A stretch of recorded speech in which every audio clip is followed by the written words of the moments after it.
Thank you for joining us in another episode of Experience, Strength, and Hope. My name is Catherine, and our host Tony will be joining us shortly. Our goal is to bring stories that make you laugh, smile, and even cry, but most of all, give you hope. Please don't forget to support us by subscribing to our YouTube channel and following us on Spotify, Anchor FM, and Apple Podcasts. Again, I'm Catherine, and I hope you enjoy today's show.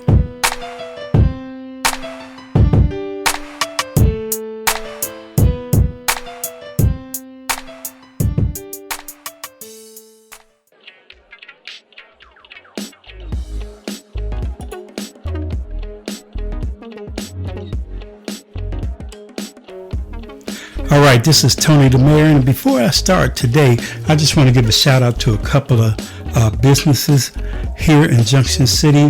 The first one is Two Peaches, and y'all remember Mario. I interviewed him on Experience, Strength, and Hope and talked to him. He's a very inspiring young man with his mom and his aunt, and the restaurant is called Two Peaches here in Junction City, Kansas. And one of their logos that says, welcome to the South. That's DA, just like Tony the Mayor is the South. And so you ought to check out Two Peaches. The menu is excellent. The food is excellent. You can get everything from chicken wings to whole wings, chicken and waffles, shrimp and grits, turkey leg, and catfish out of this world with excellent sides such as collard greens. They got hush puppies. They have string beans, rice and gravy, yams, cornbread, and fries. But my favorite is the okra. This guy and his family fry okra better than anyone else that I've ever tasted. So check their fried okra out. Also hit them up for their red velvet cake, their sweet potato pie, Two Peaches peach cobbler. And they do have, I noticed this on their site, they do have a fried chicken sandwich. So make sure you check out Two Peaches here in Junction City at 431 West 18th Street, right on the corner of 18th and Jackson here in Junction City, Kansas. And you can call ahead for your orders at 785-390-0027. That's Two Peaches. Now, another shout out to Stacy's Heavenly Host. That's here in Junction City, Kansas with the chef herself, Narissa. 239 West 5th Street, right there in the basement of the Pentecostal Church. 239 West 5th Street, and her number is 785-347-8044. And she has different specials daily. Like Tuesday, she has the tender pack. It comes loaded with fries.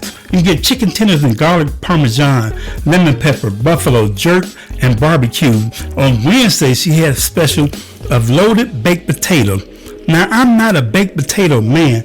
I mean, I like potatoes, but I'm not that fond of having a baked potato. But I had this baked potato the other day, and I had the shrimp. Now, she also has salmon, steak, chicken, 4 meat, 3 meat, or 2 meat with crawfish sauce on those potatoes too. And when I say it's loaded, it's loaded. I was not able to even get through a few bites of that because I was full. It was good. The sauce was excellent. The shrimps were fresh. The potato was good. When I do eat potato, I do like eating the skin, and the skin just melts in your mouth. The whole potato was excellent. So please check her out. She has a soul food on Fridays, which is smothered pork chop, smothered chicken, and that comes with 2 sides and rice and a drink. Has sides such as garlic mashed potatoes, collard greens, candy yams, macaroni and cheese, black eyed peas. So make sure you check her out. I'm trying to think of what I had. I think I had a jerk chicken sandwich, a jerk sub there once too, and that thing was good. I'm telling you, this baked potato was good. Not a potato man, but I sure will be going back to get that potato. And the hospitality was excellent, and it was excellent at both of these businesses. Now just think, we have Mario at Two Peaches, and we have Narissa here at Stacy Heavenly Host. These are young people, and they're entrepreneurs, and they're going out there and they're beating the streets, coming up with ideas and doing different things, setting up their businesses and helping the community, bringing businesses here to this city of Junction City. So those who say, I never heard of that place, you heard of it now if you listen to me. Check out Two Peaches and Stacy's Heavenly Host. My final shout out goes to A Craft Away. crafts that are made with her own hand. And who is her? Katrina Renee. See Katrina Renee to have your crafts done, anything from woodworks or different items that she made. And since it is real wood, there's a natural, visible wood grains and knots. So it's natural, it looks good. Wood grain and natural looks good in your house. So get something, man. Get a sign for your house. Get a stool. Get a game. Get a cornhole toss game. She has various things. So hit her up on Facebook. That's A Craft Away. A Craft Away. AKRAFTAWAY. Don't forget to look her up on Facebook, Instagram, and TikTok, A Craft Away. And don't forget, if you want me to shout out your business, just send me a message, an email at bigdog0862@gmail.com, or you can call me and leave a message at 785-307-4662, and I'll give you a free shout out for your business. So just give me a call for your business. Thank you.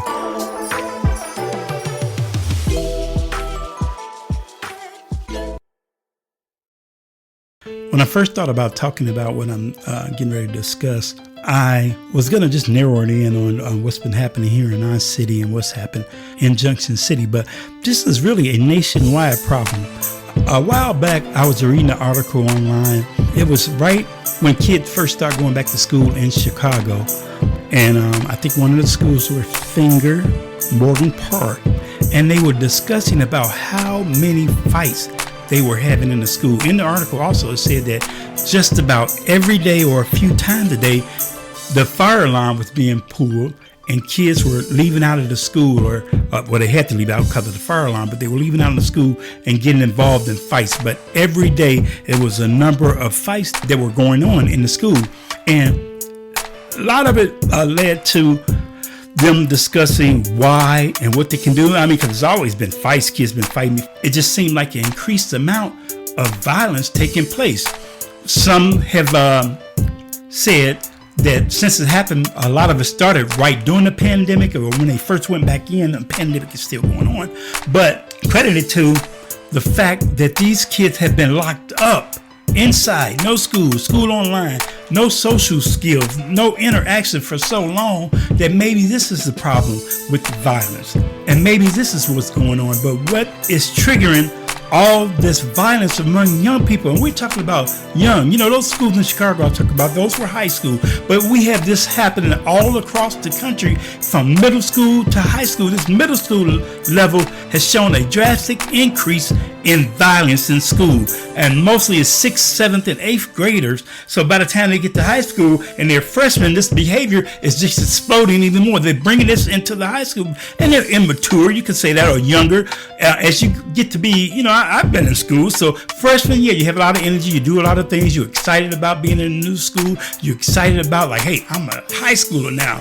As you get on to about sophomore, junior, and senior, you kind of settle down a little bit. Let me start focusing on what I'm going to do about my grades. What am I going to do with my life? What am I going to do because I played around in my freshman year? Now I got to make up these classes in my junior and senior year. So it kind of changes a little bit in the child, and also their maturity. They're older now. They're becoming adults. So it's not that much playfulness. Yes, I was playful still, growing up there, but not as much. And you got to get serious about it too when you start getting up and as an upperclassman.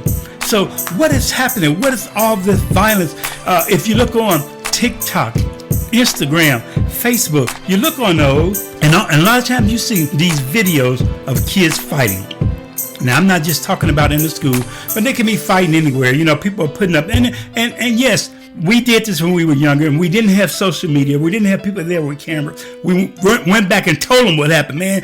He grabbed them by the shirt, threw him down, hit him in the gut, stomped him, and then so-and-so jumped in. But now you have the live video, maybe somebody back there trying to give you play-by-play, but now you have the live video, and you can see everything as it happened. So social media does play a part in this. And think about it, not just putting it on, I don't want to blame Facebook and Instagram, but when these videos, when they filming these videos to kids, just about every kid in the school has a phone. I mean, let's just be honest.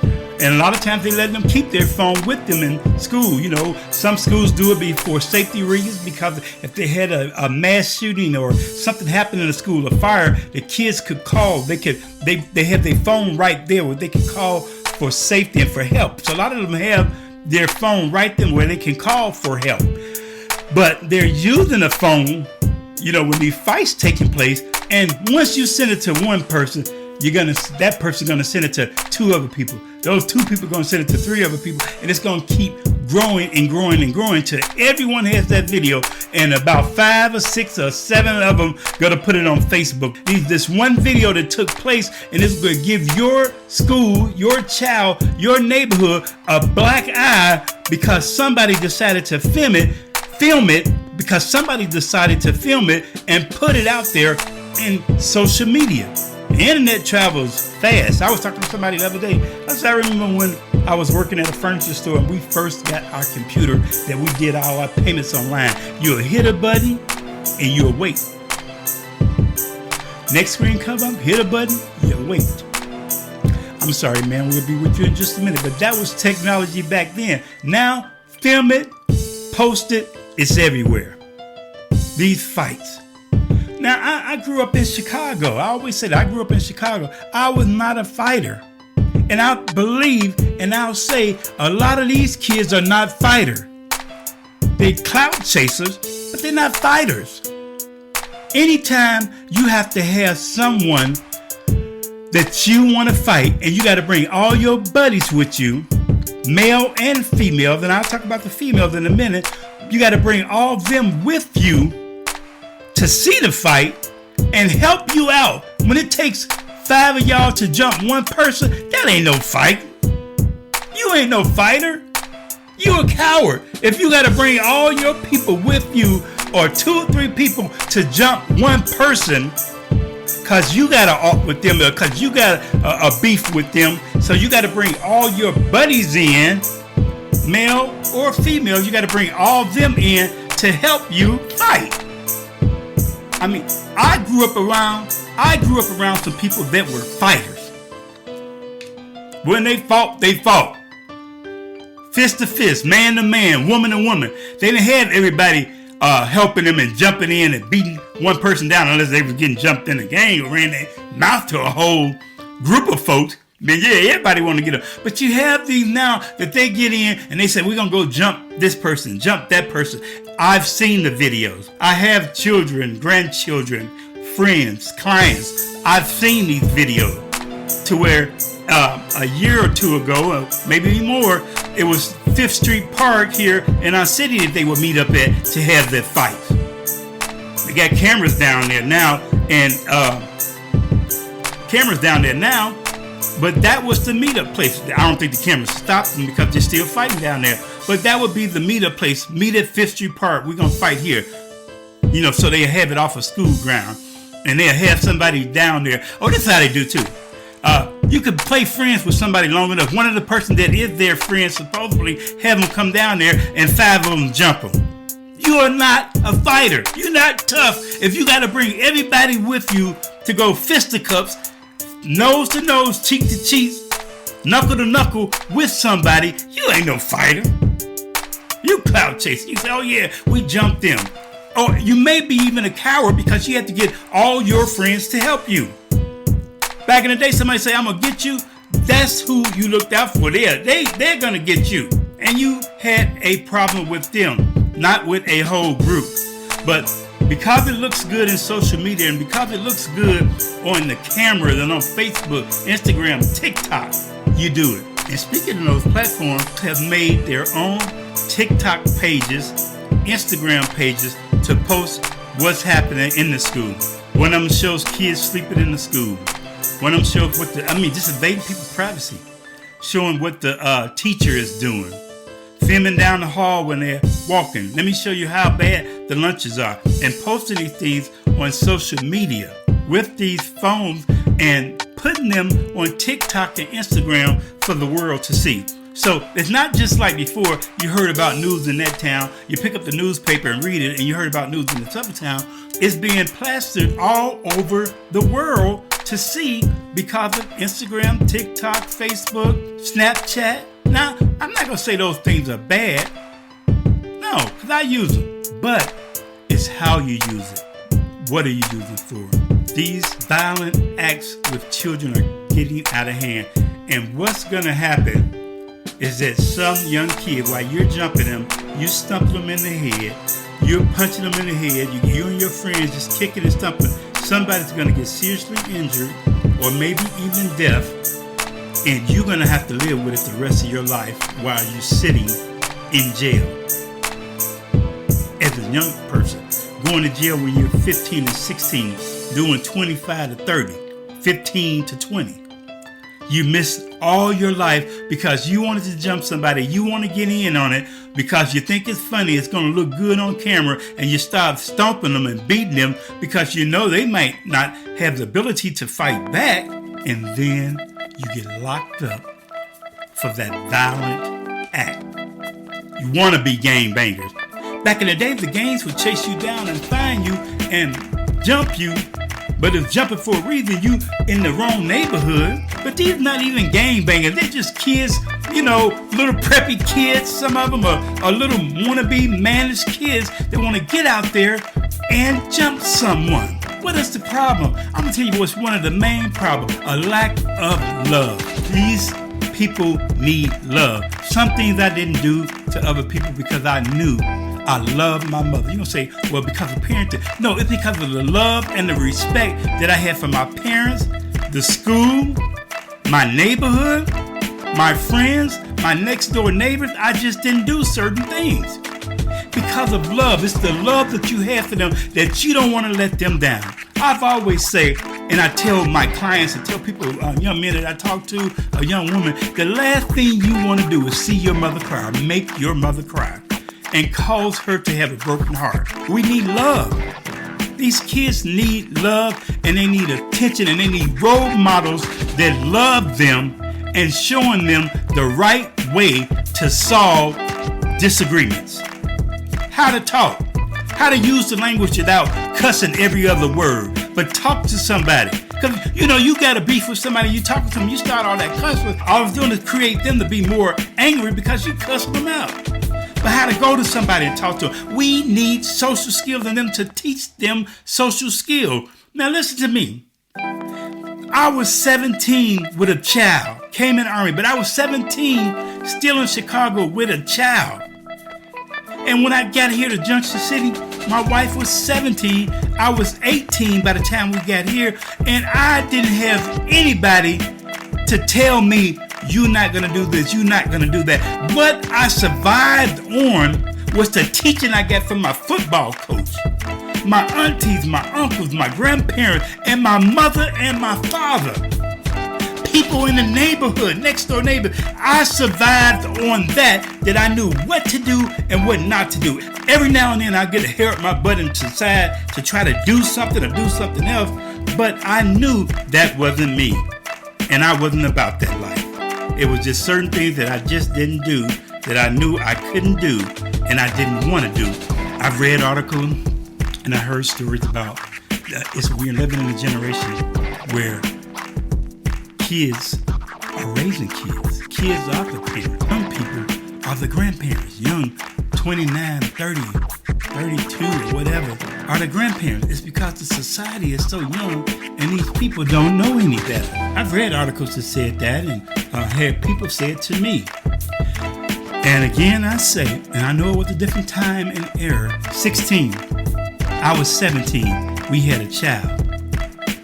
We knew we had responsibility. We had to stand up and take care of our child and teach her the right way. We didn't have time to be running out there in the street. When I was young, I didn't have time. I had a baby in that summer of 1980. And after that, I didn't have time to be running the streets. My daughter was born in May. In May, I was working. Even before that, I was working at Jack in the Box, pancake place, grocery store, but I was trying to find jobs.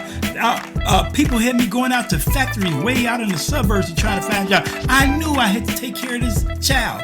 I remember, and a lot of you probably don't remember, Pampers used to come in big, giant cardboard boxes. I was standing on the bus stop once to go to my wife's house to drop these Pampers off, and my friends saw me on the bus stop with these 2 big old boxes and pointing their fingers and cracking up and laughing at me. Yeah, I felt embarrassed, but I also felt good because I was trying to provide something for my child. When I got to Junction City, I got here young, but I always gravitated towards older people, older men and women, to grasp knowledge from them. When I was young, older guys in the neighborhood, older people in the neighborhood, I grabbed and siphoned knowledge out of them. A lot of times I have to siphon because they will input it in you without you even asking. So listen to me. We have to start putting love in these people again. Putting hope.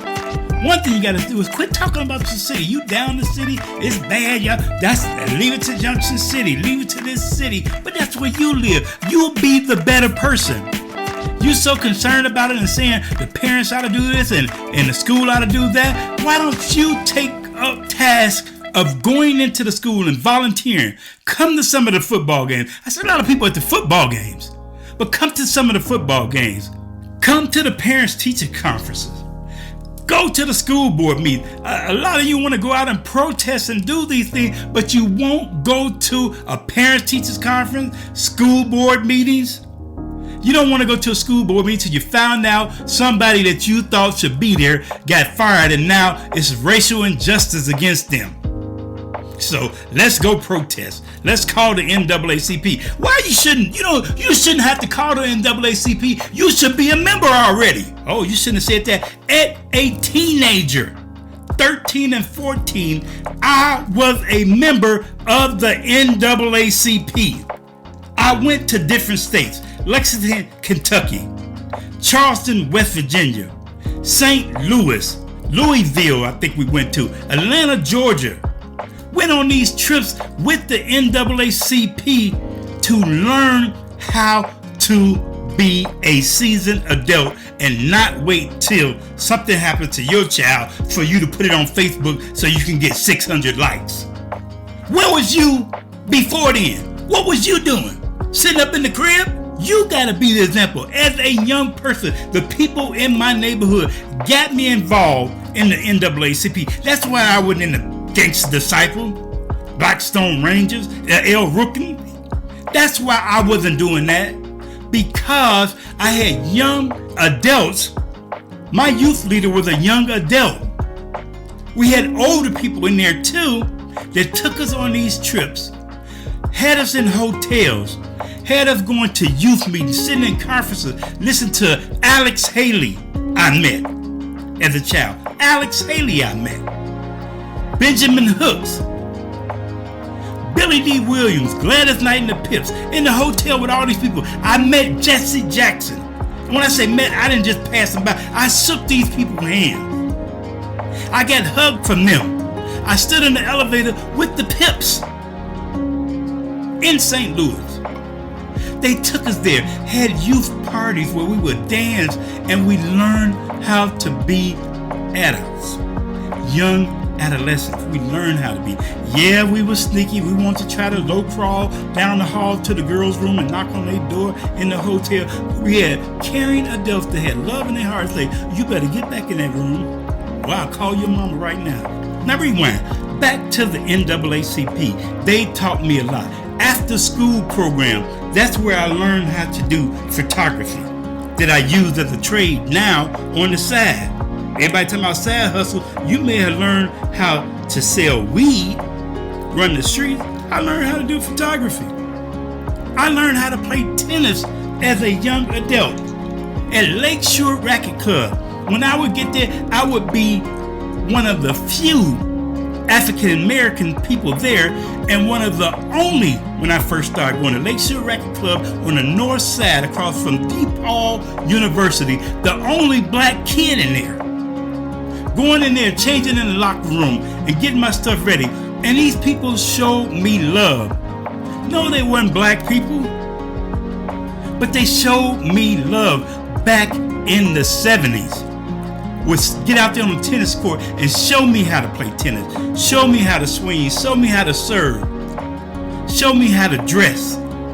when I came to play tennis. And I would ride the bus, the subway, the L train, all the way on the north side of Chicago to take my tennis lessons. When everybody else in the summer was at the basketball court, I was on the tennis court, same park, Peary Park in Chicago. The basketball court was on one side and the tennis court was way around on the other. I would be out there. My friends that I hung with said, hey man, let's go out and play tennis. Teach them how to play tennis. Because I loved it. I went to Virginia Slims, to the tennis tournaments in Chicago. My aunt would take me there to Virginia Slims and see these people play tennis. My idols wasn't basketball players back in the day, wasn't football players. Oh yeah, I love Walter Payton and all them. But I learned what tennis players were out there on the circuit. I learned about Arthur Ashe, Billie Jean King. I learned about these people. So what I'm saying is that whatever you can do to impart in a young adult, to divert them from the trouble they may get in out in the streets, trying to be hard, trying to be thug, teach them that way. You got a trade? Create an after-school program. Be a part of the after-school program. Right now, they got an excellent building in Junction City, the old middle school. They have some of the latest technology. But do you think these kids are using it? They got recording studios. They got television studio like that you can make commercials with in front of a green screen. They have all that. And I'm not talking about cheap equipment. I'm talking about high-dollar stuff that comes through funding that they have. But it's not being used. Somebody would rather be out, filming a fight than in there filming a commercial or filming a video about themselves that can launch their career in the future, that can get them in college. So I'm going to wrap this up. I was going to talk more about the fight in our city. The main thing is it's a nationwide thing to where we got to get back to the basic and start putting love in our children and imparting some type of wisdom in them to make them want to be better young adults and adolescents. Thank you very much. I'm Tony the Mayor, and I appreciate you listening.